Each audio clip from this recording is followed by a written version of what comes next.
Hey Joni, it's Maria from B&H. I heard you were hanging out in your studio and I wanted to ask you 21 questions. Do you have some time? You bet, as long as you don't mind that I'm just here getting ready, getting set up. Okay, cool, no problem. So, what are you doing today? Well, today I'm waiting for my food stylist to show up. We are shooting a cookbook. We're shot 14 out of 50, and so just getting everything ready to go before we start our shoot. Can you tell the audience what it is that you do?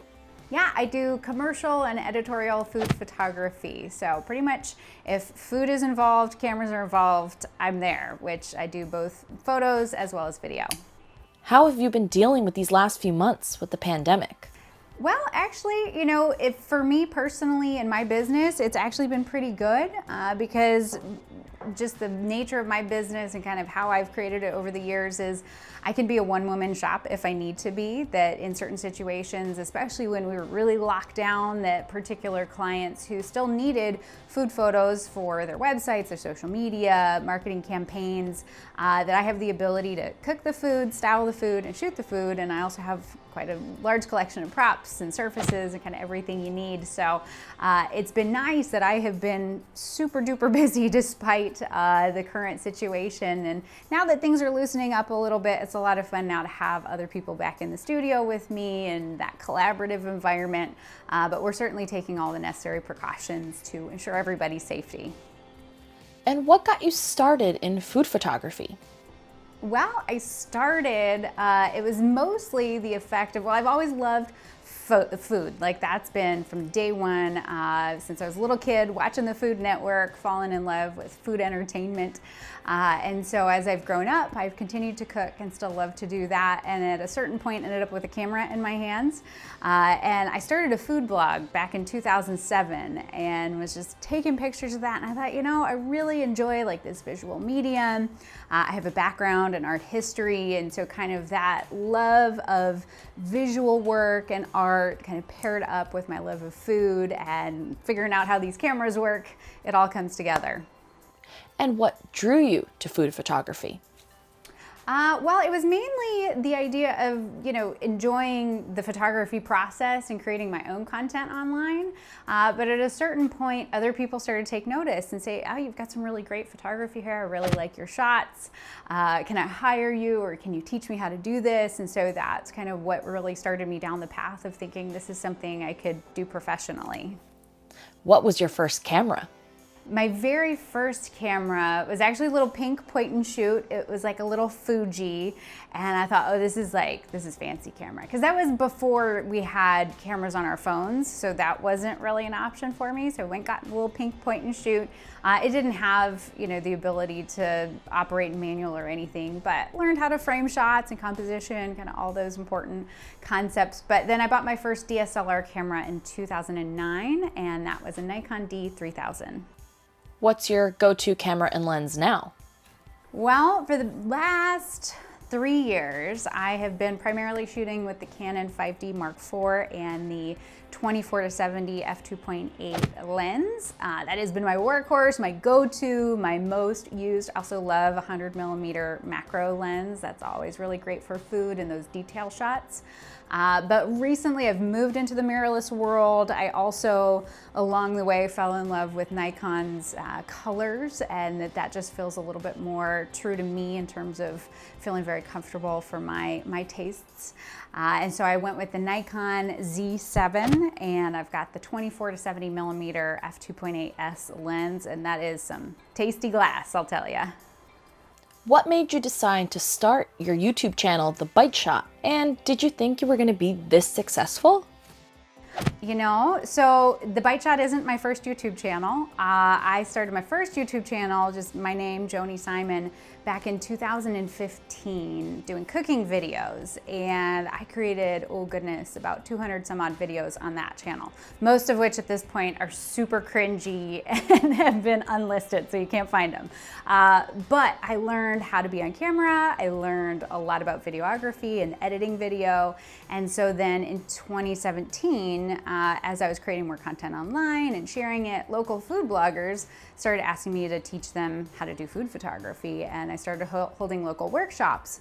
But I kind of got tired of teaching like basic camera settings in terms of aperture and shutter speed, ISO, and so I thought, let's just create like a playlist of the basics to operate a camera in manual, so then I can send them those videos and then they can show up at the workshop like ready to rock, and we can have more fun. Because to me, the really fun part is the creativity and styling and all the things with that. So that was kind of how I created those first 5 videos on the channel, and lo and behold, there was an audience there and people started requesting videos, and I saw so much more response in comparison to my old channel, which just really never took off. So it was pretty mind-blowing, and I didn't expect that it was going to take off that much. But I should have also seen kind of that coming, because that other channel, I did have one video on how to photograph food in natural light, and that was by far like one of the most popular videos on that channel. So I, in hindsight, if I'd been really paying attention, I should have seen that sooner. Like, oh, this is going to be a really great channel. It's going to be really popular. But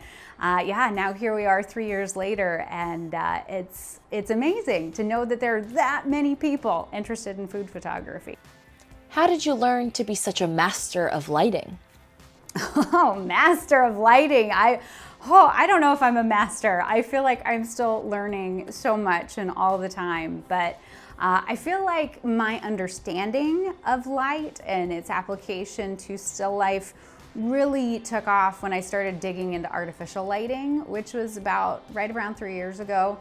Picked up my first speed light, really started to learn flash photography, and that's when things really changed. And I also read a lot of books too, and watched other people. I think that I learn the most by reading books, as well as being in the studio with other photographers. That's why I like to assist other photographers, because then I can go, oh, I'd never thought of using a modifier in that way, or setting up the lighting in that way. And I think even too, I'm a food photographer and I shoot still life, but I think that watching how a portrait photographer lights a person can really inform and give me some new ideas and fresh take on, so it keeps me from getting into a rut.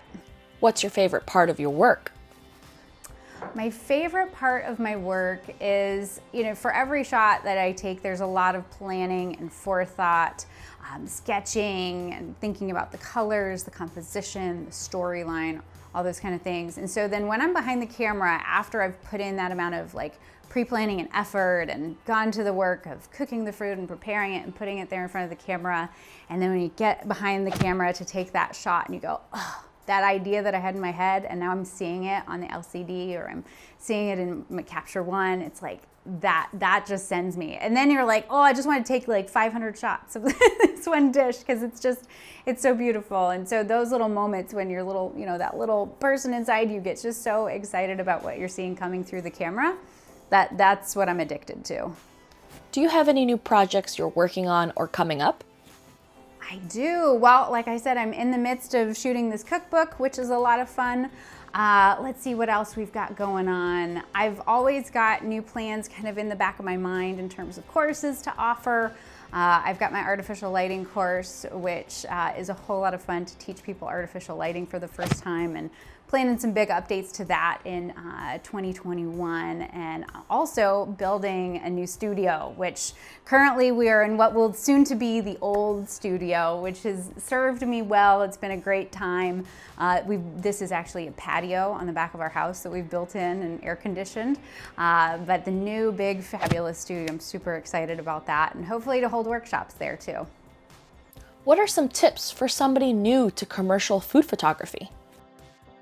Tips. I would say the real thing to keep in mind is that, the success of any photographer professionally, yes, your work has to be good. Yes, the work has to speak to the specific clients that you're pursuing.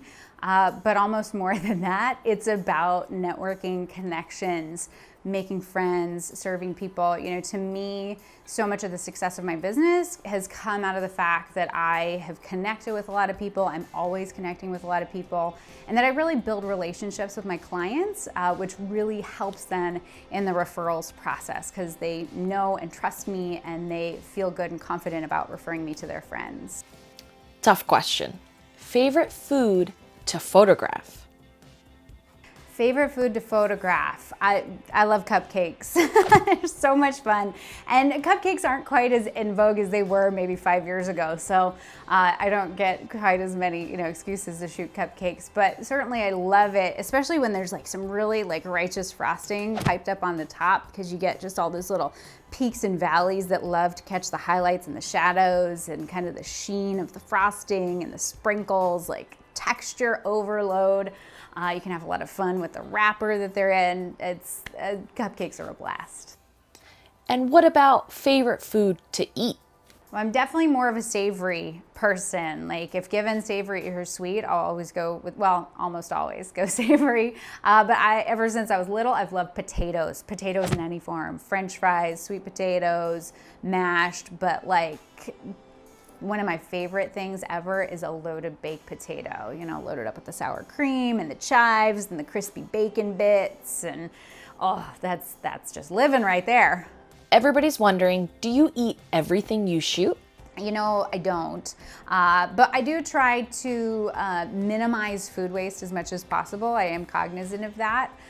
There are certainly shoots where we have manipulated the food and we've sprayed things on it and we've touched it up, and it maybe has been sitting there for a long time and it's just not necessarily appetizing at that point. But certainly, the majority of the food that I shoot is real food. We're not really doing the motor oil and the pancakes thing or fake ice cream or things like that. So most of it is edible, and certainly when it's been shot and it's not been touched up, we'll save that and either serve it to my family later, use it as leftovers, especially baked goods. My neighbors love that when I've got extra cookies or cakes or bars or things like that to share. So some of it does get eaten for sure. What's the coolest shoot you've ever done? The coolest shoot? Well, one of my favorites was last year this time, and it was a cookbook for a friend of mine who's a local food writer here in Phoenix where I live, and it featured 50 local chefs and their dishes. And so we had a crazy 7 days, like 7 days of shooting, where we'd have approximately 6 to 9 chefs through the course of the day. Each of them had about an hour and a half.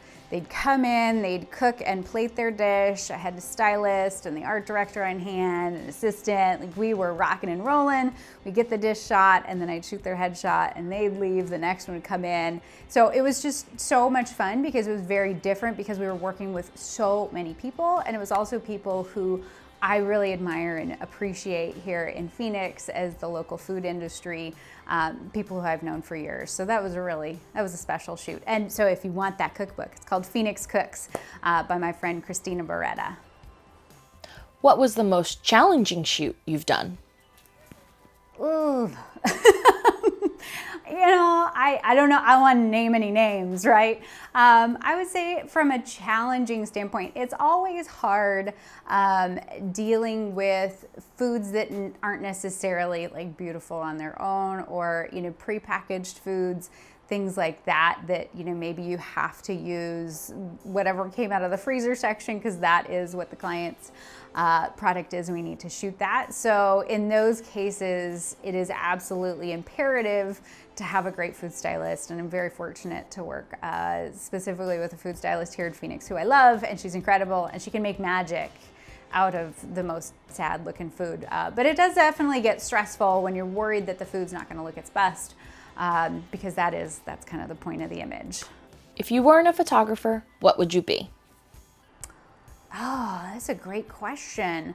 I wouldn't be a chef. I love chefs and I love cooking, but I wouldn't want to do it professionally. Maybe a florist. I really love flowers, and I feel like that same sort of discipline that figures into still life also translates there. What's the best piece of advice you've ever received? The best piece of advice I've received, I think that it kind of goes back to that aspect of advice for new photographers. The photographer Joel Grimes, who probably many of you all know, great portrait photographer, is actually based here in Phoenix as well. And he said that the best photographers or the highest paid photographers aren't necessarily the best photographers, right? That it's not necessarily a direct equation of the quality of your work and the amount of money you make in a year, that it's really all about that, again, connections, marketing yourself, getting out there, not being afraid to connect with people, that's ultimately what's going to be able to pay the bills long term. And it also kind of takes pressure off you, because I think that we can be our own worst critics. And so knowing that, just pushing forward despite, self-doubt and those other things that hold you back, because ultimately, if you want to have a successful business, you got to put yourself out there. Aside from your camera, what's your favorite piece of gear? Oh, favorite piece of gear.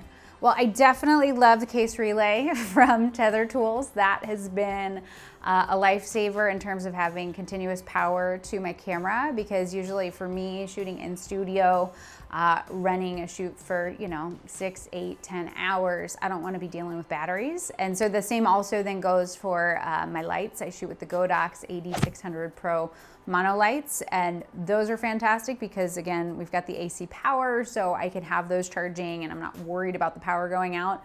But if I'm on location, I'm remote, that and I don't have access to the outlets, that I can still have that battery pack running. So to me, love those lights, and it's all about the power for me.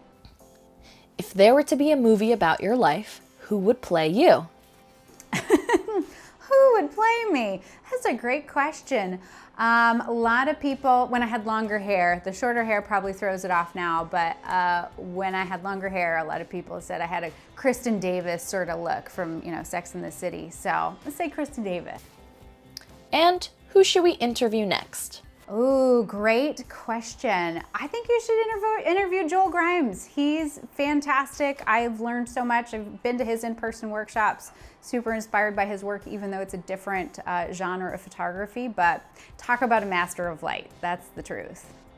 All right, I'll let you get back to work and not bother you anymore. Thank you so much for answering all of my questions. My pleasure. Thanks for stopping by. All right, see ya.